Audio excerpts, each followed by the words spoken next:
Hello, everybody. Thank you for tuning in to the Liberty Report. With me today is Daniel McAdams, our co-host, but he's not in studio. He's calling in on Skype from the D.C. area. Welcome to the program today, Daniel. Hello, Dr. Paul. I'm just doing some advance work for our April 18th conference here in Washington, D.C. Great to talk to you. How are you this morning, sir? I'm doing fine, and the big news over the weekend has been, the big summit between Kim and Trump, and they're lining up. Who's going to win? What's going to happen? Is this a real fight? Are we going to have a real through on peace, or will it be a lot of grandstanding? And I would say the answer to that is not answerable, not at this moment, because sometimes things start off slowly and they develop, sort of like when the Cold War was ending with the breakthrough with Reagan and Gorbachev. So I don't know if we can be that bold, but I consider myself a skeptic, but cautiously optimistic or cautiously hopeful. I guess I'd put it that way. So we're going to be looking at this closely, and of course it'll probably our time late tonight. They will be having the conference start and see what happens, but maybe it'll be over in 1 minute. Trump says he only needs 1 minute. So that's optimism for you. So I guess some people can judge other people rather quickly. I've never been able to quite do that. I'd like to give people a bigger chance. But besides, there's a lot of players there, and they have to get their licks in. So we'll have to see. But I can't help but say that I'm glad it's happening. I'm glad we are talking to them. This is so much better. I think there are some demands on our side that are unrealistic and probably will stymie the whole process. But nevertheless, at least talking is so much better, and it's not quite the picture painted, 2, 3, 4 years or so. So let's keep our fingers crossed and hope for the best. Yeah, it is, and there is a sense that you're living through something historic. This meeting, the run-up to the meeting, yesterday we saw the footage of Kim arriving in his hotel with his bodyguards racing alongside of his limousine. And I don't know if you saw this, Dr. Paul, but I saw something very stunning today. It was Kim out on the town with the foreign minister of Singapore, and they took a selfie of the two of them smiling. If images are powerful, and it was really a powerful image. But as you point out, it's going to be a relatively quick meeting. It's scheduled to start at 9 a.m. their time, which is, I think, about 12 hours later than us. The first will be just Trump and Kim with their two translators, just the two of them. And then they are going to have an expanded meeting, and here's where we can probably talk about this. The expanded meeting is going to include Trump, John Kelly, Bolton, Sarah Sanders, and a few others who we can talk about. And then a working lunch, media availability, and then he's off. So that's the plan for tomorrow. Okay, and that is, where the details are going to be worked out, not the first meeting. You mentioned about how Kim came to town. He flew in on a Boeing aircraft, which I found a little bit interesting. So maybe it was made in China. Who knows? But the military-industrial complex is very large, so they had a presence there and got a little bit of advertisement. But, I think that a lot of people are optimistic. I read one article by the Washington Post, and they were skeptics, but in a way like, you can't do this, and this is the reason. And some of the points they made were legitimate, some of the points that we might make. But I sensed that what they were doing was, this isn't going to work. This is the reason why it's going to work. It was almost like subtly cheerleading that not much good will come from this. Where we might point out the same things in hopes that maybe they address these subjects of what the problems are and be realistic about it. Because I think some of the demands so far are over the top, total denuclearization. First thing off, and when they talk about that, I sort of have a suspicion that when they talk about that, and sometimes they throw it out the Korean Peninsula, I really have trouble believing that they're talking about us saying, okay, you get rid of your nukes and we're going to get out of South Korea and get rid of all our nukes out of South Korea. I just don't think that's going to happen. It also reminds me of what was going on when Gorbachev and Reagan met in Iceland. And, everybody said it wouldn't work, and they walked away. They didn't have an agreement, but it led it led to some very positive things, and the Cold War ended. And guess what? Guess what? Reagan didn't go to Gorbachev and say, let's move forward. We're going to bring peace to the world. But first off, you have to get rid of every single nuke before we're going to talk to you. But the end of the Cold War ended a few years after that. That was in '87 when they met. By '89, '90, it was ending. And a lot of hawks said, well, it was only because we spent umpteen billions of dollars on building more weapons, and that is what intimidated Gorbachev. No, I don't think that's the case. What I think happened was the Soviets went broke, like communism and socialism always did. Could it be possible that that is the main factor right now driving all this fanfare and politicizing into tough guys or talking one way? Maybe what will move things is the plain old fact that socialism fails. Of course, what they don't realize, at the rate we're going, our crony capitalism eventually fails too. But for the part now, maybe says, well, I guess it isn't going to work, so I better start talking because we're flat out broke. We'll have to wait and see if that is the case. Really. Yeah, it could be. And you talk about the total denuclearization demands, and I think that's some of the poison pills that the neocons are inserting into the mix. They want to make it impossible for them to say yes.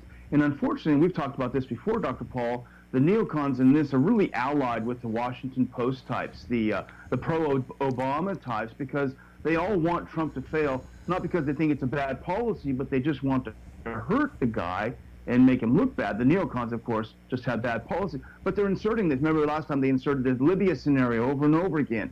It irritated the North Koreans, obviously. Now it's denuclearization. Total denuclearization is a preconceived thing. And if Trump doesn't get it, believe you me, the neocons are going to say, oh, Trump is just like Obama, going in there and giving everything away. So there is a lot of a really rocky road ahead. But I think there are some in the administration, even though it really comes from the hawks, but there's a lot of hawks in the administration, is that if you don't do it our way, we're not going to even relieve you of any sanctions until you do. And if you don't do it and things end badly, we're going to put a lot more sanctions on you. So that is really, going at diplomacy a little bit in an undiplomatic way. And so those are the kind of things that should change. And I'm not all that optimistic if you try to analyze this from a viewpoint of who's with Trump, who's his delegation, and that's not too encouraging. The most encouraging thing is the erratic nature of Trump, because one time he says this, and the other time he's saying something else. We disagree with this, but we agree with this. So on this case, we agree with him. So that's right now the best thing going with it. But think of whose pictures that we're seeing. Pompeo's in all the pictures, Secretary of State, Director of National Defense is Bolton. He's there. Yeah. And then also there's another individual, Andrew Kim. Interesting guy. He was in the CIA for 30 years, or at least he retired from the CIA. And when Pompeo was head of the CIA, he hired him up and come back. I need you. He's my top man. And that's, when the torch and all these other things were going on. And this Kim, who is now involved very much, he must be brilliant. He's the kind of guy that if he were on your side and you could trust would be great, because he's Korean. He speaks fluent Korean, and he's a great translator. But the South Koreans have referred to him as the Grim Reaper. This is scary to me. And guess who pushed his appointment the most? Gina Hospital. She's the one that likes him and has pushed him in there. So Daniel, give me some reassurance that, well, this is just puff, and we shouldn't worry about little things like this. Well, as we always say, Dr. Paul, it's really the people in the top tier are the people we pay attention to, but the people in the second and third tiers are the people that really move policy. They're the people that really made things happen. And from what we can see from Andrew Kim's resume, it's something to be concerned about. In fact, just about a month or so ago, he was actively wargaming, actively helping plan a U.S. attack on North Korea. And then he switched gears. Okay, no, we're going to actually have diplomacy instead. And so he switches gears.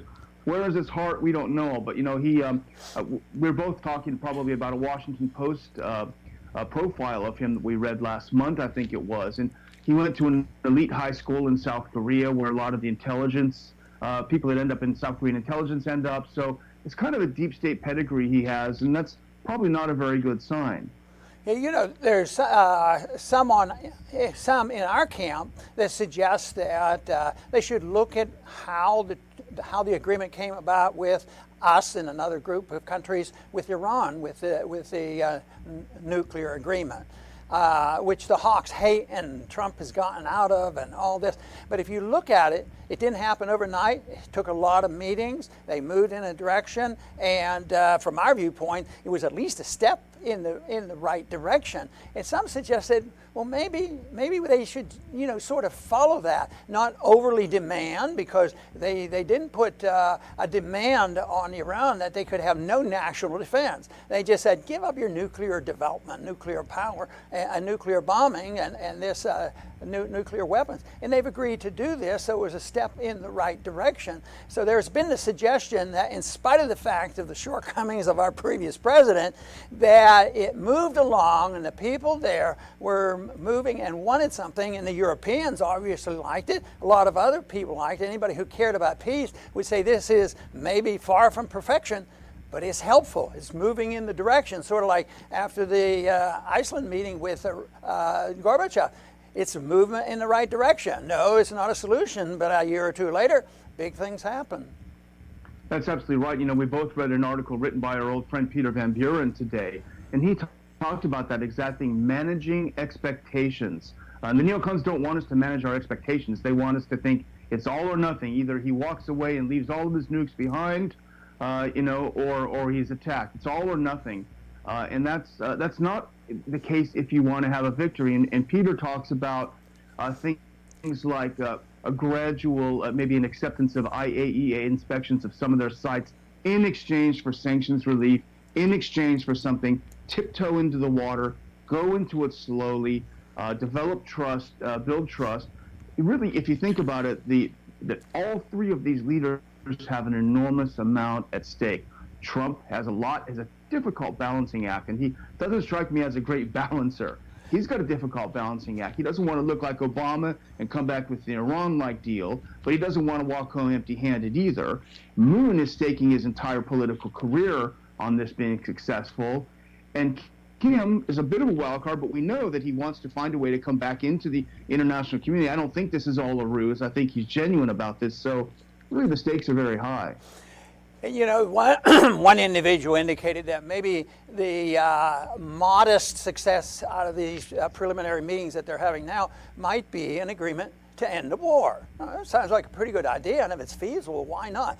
And then it struck me, why has it taken so long to end a war? And why does it have to be so official? It wasn't official. The Congress never declared war. How can we end a war when we never had a war? Even Truman, who sent all those kids over there to die under the UN, he said, oh, this is not a war. This is a police action. So why do we have to have so much officialness to end the war? I'm being a bit cynical here because it would be nice to have some type of agreement that all these squabbles are over and be a sign that we're moving in that direction. But it is rather ironic that undeclared wars take a long time to undeclare them again, even if nobody's been fighting for a few years. But this tenseness obviously has been there, and that's why the North is separated from the South. When the war ended in Vietnam, believe me, we didn't have the outsiders that unified Vietnam. They came together. They became more westernized. So much more was won in peace than in war. And just think of all the Vietnamese that died, all the Americans that died, and all the French people that died for a fallacious, it was totally fallacious, foreign policy of going in there and trying to stop the communists spreading. But communism quit spreading when they proved to themselves it doesn't work. That's all we need to do is get our way. And yet we have created this artificial situation because of the way they wrote lines after World War II. Just think of the lines they wrote and designed in the Middle East after World War I. And then they had these lines in artificially divided Korea. And it's been lasting ever since. And this is the reason, of course, we argue for the fact that non-intervention is best. The people ought to make their own decisions. And right now, and I've emphasized this in this case, is South Korea and North Korea should just get together and do a lot of talking. And yet here they are. This is very good what's happening, but the South Koreans aren't there. They don't have anybody there even monitoring this. And I'm sure that it involves them very much so. That's true, and I think as you started out talking about this peace, signing a peace deal or something like this, ending the war, you're right. It seems superfluous to us, but Trump is known for kind of grandiose statements and grandiose actions. I think it would be pretty dramatic for him to walk out of that private meeting holding up a piece of paper saying the Korean War is over. It would be an interesting first start. But just think about if the worst case scenario happens, Dr. Paul, and he walks away empty-handed. He's furious after his 1 minute with Kim. This is over. I'm out of here. What would happen? Is South Korea going to be as enthusiastic about more sanctions? Is China going to be enthusiastic about more sanctions on North Korea when the train has already left the station? The train of peace has already left the station. So I think Trump has actually put himself into a bit of a corner. From our perspective, it's a good corner to be in, but I wonder what can happen if the worst case scenario happens with him. Well, it may be positive because we've mentioned this with the breakdown of the Iran agreement, and the Europeans, on the surface at least, are very annoyed and they'd like to have better relationships with Iran. And we've lost credibility. I think that is happening. I think if the scenario that you described, if that occurred, I think we'd lose credibility. And going along is okay because we are so powerful. We have economic power, we have military power, and we have financial power because we own the world currency, the dollar, and the financial system. But eventually, it doesn't work, and right now it's fragile. And if that happened, and he walked away with nothing, it would be, the neocons would be ecstatic. The media would praise, well, it was a bad deal anyway, and they would go on. At the same time, it could be a sign that we lost credibility where we shouldn't own the world. In a way, when we put demands on a country like North Korea, even with all their imperfections, but I recognize the ones that we have, that what we want to do is we want to own them. It's like, if you join our empire, we're going to treat you pretty nice, and we're going to send you stuff, and we're going to buy stuff, and we're going to put McDonald's in your country and let you become pseudo-capitalists and crony capitalists like we are. They're not going to buy into that. So anyway, in spite of that skepticism, I think that we should say that maybe something good will come of it. Something good came out of the Reagan and Gorbachev meeting, and that is what I'm looking forward to. Daniel, do you have a closing statement for us today on what we might expect? Well, it's been a big year for foreign policy, and that's a big part of our focus. And so there's a lot to be very excited about, a lot to pay attention to. We've got to keep our eye on the pitfalls. One of the reasons I'm here in D.C. is to do some advanced work for our August 18th conference. More information from the ronpaulinstitute.org/conference. We'd love to have people join. This is going to be a topic, the neocons, how the media affects us. We've talked about it already today, Dr. Paul, how the Washington Post drives opinions. So there's so much to discuss. The tickets are selling really well so far. We've got a great lineup of guest speakers, and some of them are on the website if you click ronpaulinstitute.org/conference. Dr. Paul, we look forward to being here. Very good, and I want to thank our audience today for joining us and remind them, of course, that non-intervention is so much better than us trying to tell other people how to live. Ultimately, though, and I alluded to it in our program today, is that economics very powerful, because if you run out of money, you run out of steam. And we don't run out of money very easily because we get to print the world currency. And that creates this artificial financial situation and an artificial balance of power throughout the world, because we can finance our world empire and our military empire because people trust the printing of the US dollar. And that will end. It is impossible to maintain an empire forever by just printing money out of thin air. And we talked a little bit about the loss of credibility in foreign policy and the way we act, and maybe if we have what they call no success in this summit, maybe there will be success because there will be a realization that we will have to change policy because we're flat out broke. Because I really do. I think we're just living on borrowed money and borrowed time and borrowed and bankrupt ideas. I want to thank everybody for tuning in today to the Liberty Report. Please come back soon.